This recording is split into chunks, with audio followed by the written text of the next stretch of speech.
ಇವತ್ತು ಅಂಜನಾದ್ರಿ ಬೆಟ್ಟದಲ್ಲಿ ಮಾಜಿ MLC ಆದ ಶ್ರೀನಾಥ್ ಅವರು ಸಹ ನಮ್ಮ ಜೊತೆಲಿದ್ದಾರೆ. ಸರ್ ನಮಸ್ಕಾರ. ಸರ್ ಮೊದಲಿಗೆ ಜೈ ಶ್ರೀರಾಮ್ ಸರ್. ಜೈ ಶ್ರೀರಾಮ್ ಸರ್, ಹೇಗಿದ್ದೀರಿ? ಚೆನ್ನಾಗಿದೆ. ಎಲ್ಲ ರಾಮನ ಹನುಮಪ್ಪನ ಕೃಪೆ, ಆಂಜನೇಯನ ಕೃಪೆಯಿಂದ. ಸರ್, ಇವತ್ತು ನಿಮ್ಮದೇ ಒಂದು ಕ್ಷೇತ್ರ, ನಿಮ್ಮದೇ ಒಂದು ಪುಣ್ಯಭೂಮಿ, ಇಡೀ ಕನ್ನಡಿಗರ ಪುಣ್ಯಭೂಮಿ, ಇಡೀ ಭಾರತದ ಪುಣ್ಯಭೂಮಿ ಅಂಜನಾದ್ರಿ ಬೆಟ್ಟದಲ್ಲಿ ರಾಮನ ಪ್ರತಿಷ್ಠಾಪನೆ ನಡೆದಿದೆ. ಇದ್ರ ಬಗ್ಗೆ ಏನು ಹೇಳ್ತೀರಾ ಸರ್? ಇದು ಯಾರು ನಾವು ಕನಸಲ್ಲಿ ಕೂಡ ಅಂದ್ಕೊಂಡಿದ್ದಿಲ್ಲ. ರಾಮ ಇವತ್ತು ಬರ್ತಾ ಇದ್ದಾನೆ ಅಂತೇಳಿ ನಮ್ಮ ಪರ್ವತಿಗೆ. ಅದು ರಾಮನ ಸಂಕಲ್ಪ ಇವತ್ತಾಗಿದೆ. ಭಾಳ ಸಂತೋಷದ ವಿಷಯ. ಇವತ್ತು ಭಾಳ ಅದ್ಭುತವಾಗಿ ಈ ಒಂದು ಮೂರ್ತಿ ಒಂದು 500-600 kg ಶಿಲೆ ಇದು ನೋಡ್ತಾ ಇದ್ದರೆ ಇದು ನಿಜವಾಗ್ಲೂ ನಮ್ಮೆಲ್ಲರ ಪುಣ್ಯ. ಇವತ್ತು ರಾಮ ನಮ್ಮ ಕ್ಷೇತ್ರಕ್ಕೆ ಬಂದು ಇದೇ 22ನೇ ತಾರೀಕಿಗೆ ಇಲ್ಲಿ ಅಯೋಧ್ಯೆಯಲ್ಲಿ ವಿರಾಜಮಾನ ಆಗ್ತಾಯಿದ್ದಾರೆ. ಇವತ್ತಿನ ದಿವಸನೇ ಇವತ್ತು ಇಲ್ಲಿ ರಾಮ ಕೂಡ ನೆಲೆಸ್ತಾ ಇದ್ದಾನೆ. ಸೊ ಇದು ಭಾಳ ಸಂತೋಷದ ದಿವಸ. ಇದು ಇಡೀ ಈ ಕ್ಷೇತ್ರಕ್ಕೆ ಇವತ್ತು ಹನುಮನಿಗೆ ಎಲ್ಲರಿಗಿಂತ ಸಂತೋಷ ಅದು ಹನುಮನಿಗಾಗಿತ್ತು, ಆಂಜನೇಯ. ಯಾಕಂದರೆ ಆಂಜನೇಯನ ಪ್ರಾಣ ಶ್ರೀರಾಮ. ಅದರಿಂದ ನಾವೆಲ್ಲರೂ ಭಾಳ ಅದೃಷ್ಟವಂತರು. ಮುಂದೆ ನಾನು ಎಲ್ಲ ಥರದ ಸಹಕಾರ, ಇದು ಯಾರು ದಾನಿಗಳಿದ್ದಾರೆ ಅವರಿಗೆ ನಾನು ಸಂಪೂರ್ಣವಾದಂಥ ಸಹಕಾರ ಕೊಡ್ತೀನಿ.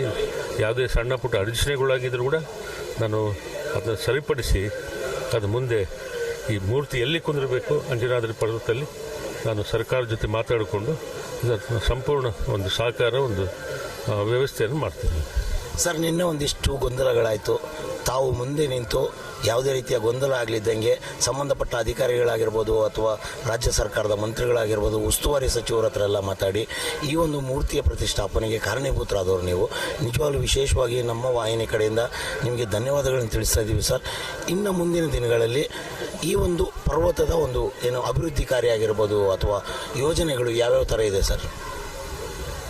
ಇವತ್ತು ನನಗೆ ಧನ್ಯವಾದಗಳು ಅರ್ಪಣೆ ಮಾಡಿದರೆ ಅದು ನನಗಲ್ಲ, ಅದು ಶ್ರೀರಾಮನಿಗೆ ಹೋಗಬೇಕು. ಯಾಕಂದರೆ ಶ್ರೀರಾಮ ನನಗೆ ಕರೆಸ್ಕೊಂಡಿದ್ದಾನೆ. ನಾನು ಕರೆಸ್ಕೊಂಡು ಇವತ್ತು ಹೋಗಿ ನಿಂತು ಅದು ಕೆಲಸ ಮಾಡಬಾರ್ದೇಳಿ. ಸೊ ನಾನು ಮಾಡ್ತೀನಿ. ಆತ ನಾನು ಇಲ್ಲಾಂದರೆ ಇನ್ನೊಬ್ಬರು ಕೂಡ ಮಾಡಿಸ್ತಾನೆ. ಅದೆಲ್ಲ ಶ್ರೀರಾಮನ ಪ್ರೇರಣೆ. ಇವತ್ತು ಇವತ್ತು ಯಾವ ಶಕ್ತಿ ಕೂಡ ಅದನ್ನು ಇದನ್ನ ಮೇಲೆ ಕುಂದಿಸ್ಲಿಕ್ಕೆ ಬೇಡ ಅನ್ನೋದು ಒಂದು ಪರಿಸ್ಥಿತಿಯಲ್ಲಿ ಯಾರೂ ಉದ್ಭವ ಆಗಲ್ಲ. ಮುಂದೆ ಎಲ್ಲ ಅಧಿಕಾರಿಗಳ ಒಂದು ಸಹಕಾರ, ಸರ್ಕಾರದ ಸಹಕಾರದಿಂದ ಆಂಜನೇಯನ ಮುಂದೆ ಕುಂದಿರಿಸ್ತೀವಿ. ಮತ್ತು ಹಿಂದೆ ಈ ಕ್ಷೇತ್ರವನ್ನು ಈಗಾಗಲೇ 120 ಕೋಟಿ ರಾಜ್ಯ ಹಿಂದಿನ ಸರ್ಕಾರ ಕೊಟ್ಟಿದೆ. ಆದರೂ ಕೂಡ ಇವತ್ತು ಇನ್ನೂ ಹಣ ಬಿಡುಗಡೆ ಮಾಡಿಲ್ಲ ಈ ಸರ್ಕಾರ. ಬರೀ 20 ಕೋಟಿ ಸ್ಯಾಂಕ್ಷನ್ ಆಗೈತಿ. ಇನ್ನೊಂದು 110 ಕೋಟಿಗೆ ಸ್ಯಾಂಕ್ಷನ್ ಆಗಬೇಕು. ಸೊ ಇದಕ್ಕೆ ಈಗಾಗಲೇ ನಿನ್ನೆ ಕೇಂದ್ರ ಸರ್ಕಾರ ಕೂಡ ನಾನು ಪ್ರಸ್ತಾವನೆ ಕೊಟ್ಟಿದ್ದೀನಿ. ಇದು ರಾಮ ಆಂಜನೇಯ ಕಾರಿಡಾರ್ ಅಂತ. ಅಂದರೆ ಈ ಎರಡೇ ಕ್ಷೇತ್ರಗಳನ್ನು ಅಭಿವೃದ್ಧಿ ಮಾಡಲಿಕ್ಕೆ ಮತ್ತು ಏರ್ಪೋರ್ಟ್ಗಳೆಲ್ಲ ಲಿಂಕ್, ರೈಲ್ವೆ ಆಗಲಿ ಏರ್ಪೋರ್ಟ್ಗಳಾಗಲಿ, ಬೆಳಗ್ಗೆ ರಾಮನ ದರ್ಶನ ಆದರೆ ಸಾಯಂಕಾಲ ಹನುಮನ ದರ್ಶನ ಮಾಡಿ ಮತ್ತೆ ವಿದೇಶಿಗರು ಮತ್ತೆ ವಾಪಸ್ ಹೋಗಿ ಅವರು ಲಂಡನ್ಗಾಗಿ ಅಮೆರಿಕ ಹೋಗಿ ಆ ವ್ಯವಸ್ಥೆ ನಮ್ಮ ದೇಶದಲ್ಲಿ ಆಗಬೇಕು.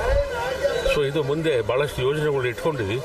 ಮುಂದೆ ರಾಮನ ಹನುಮಪ್ಪನ ಆಶೀರ್ವಾದ ಇದ್ದರೆ ಇದು ನಾವು ಏನು ಅನ್ಕೊತೀವಿ ಅದು ಖಂಡಿತವಾಗಿ. ಧನ್ಯವಾದಗಳು ಸರ್.